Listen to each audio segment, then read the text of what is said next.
une césarienne d'urgence qui s'est, pas forcément hyper bien passée. Personne ne comprend ce qu'on ressent et j'étais rentrée dans un mécanisme d'accouchement idyllique et d'allaitement idyllique finalement. Bonjour à tous, Samantha, 32 ans, maman, d'un petit Gabriel qui, est né le 18 août 2022. Il y a des moments où on est, les plus heureux du monde et à d'autres on se dit, «Mais est-ce que je vais y arriver? Pourquoi j'ai fait ça?» Donc vraiment l'ambivalence, ça peut, définir, le sentiment que j'ai eu en devenant maman.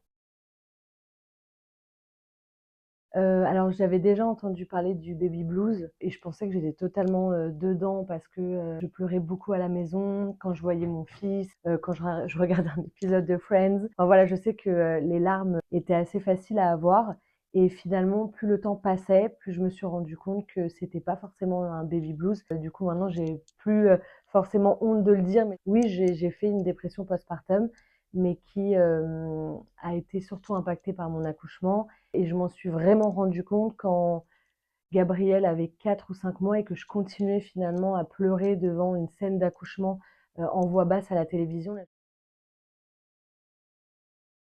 Mais on se sent isolé. Pourquoi? Parce que personne ne comprend ce qu'on ressent. L'accouchement finalement, on le vit seul. Enfin en tout cas un accouchement, en césarienne d'urgence, on le vit seul.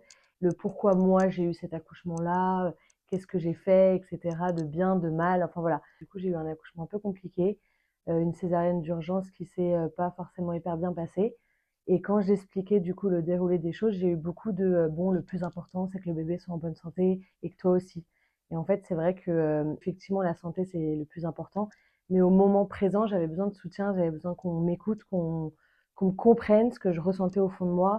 J'ai eu aussi, pas mal alors c'est pas des reproches, mais des étonnements sur le fait que j'ai pas allaité et j'étais rentrée dans un mécanisme d'accouchement idyllique et d'allaitement idyllique finalement et dû par ma césarienne d'urgence, j'ai pas, eu la force et par rapport, à mon réveil, je me suis, pas du tout sentie capable de le faire. Bah, au début, je l'ai pas hyper bien vécu parce que je me suis dit: «Pourquoi je serais, dans cette situation-là?» parce que mon fils va bien, parce que je vais bien, parce que j'ai un mari super, une famille, génialissime, des très bons amis et ce qui m'a, beaucoup, beaucoup aidée finalement, c'est la création de mon Instagram autour de la parentalité où j'ai pu, partager avec beaucoup de mamans, sur ce sujet et je me suis rendu compte que j'étais pas seule et ça m'a fait beaucoup de bien et la reprise du travail aussi m'a fait, beaucoup de bien finalement.